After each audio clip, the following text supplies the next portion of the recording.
ইরানে মার্কিন সেনা পাঠানো থেকে পিছু হটলেন ট্রাম্প। যুক্তরাষ্ট্রের প্রেসিডেন্ট ডোনাল্ড ট্রাম্প বলেছেন যে ইরান যুদ্ধ চতুর্থ সপ্তাহে গড়ালেও মধ্যপ্রাচ্যে ইরানে মার্কিন সেনা মোতায়েন করার কোনো পরিকল্পনা নেই। সাংবাদিকদের এক প্রশ্নের জবাবে ট্রাম্প বলেন, না, আমি কোথাও সেনা পাঠাচ্ছি না।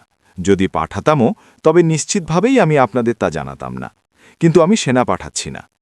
এক সামরিক অভিযানের পর ট্রাম্প দাবি করেছিলেন যে ইরানের পারমাণবিক সক্ষমতা নিশ্চিহ্ন করে দেওয়া হয়েছে, তবে ধ্বংসস্তূপের নিচে এখনও পারমাণবিক সরঞ্জাম চাপা পড়ে আছে বলে ধারণা করা হচ্ছে এবং সেগুলো যুক্তরাষ্ট্রের জব্দ করার বিষয়ে আলোচনায় রয়েছে। এ ধরনের কোনো অভিযান চালাতে হলে ইরানে বিপুল সংখ্যক মার্কিন সেনা পাঠানোর প্রয়োজন হতে পারে।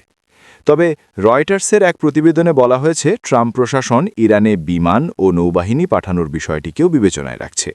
যুদ্ধের প্রতিক্রিয়ায় ইরান হরমুজ প্রণালী বন্ধ করে দেওয়ায় তেলবাহী ট্যাঙ্কারগুলোর নিরাপদ চলাচল নিশ্চিত করতে এই পদক্ষেপ নেওয়া হতে পারে। এমনটা হলে ইরানের উপকূলীয় এলাকায় মার্কিন সেনা মোতায়েনের সম্ভাবনা তৈরি হবে।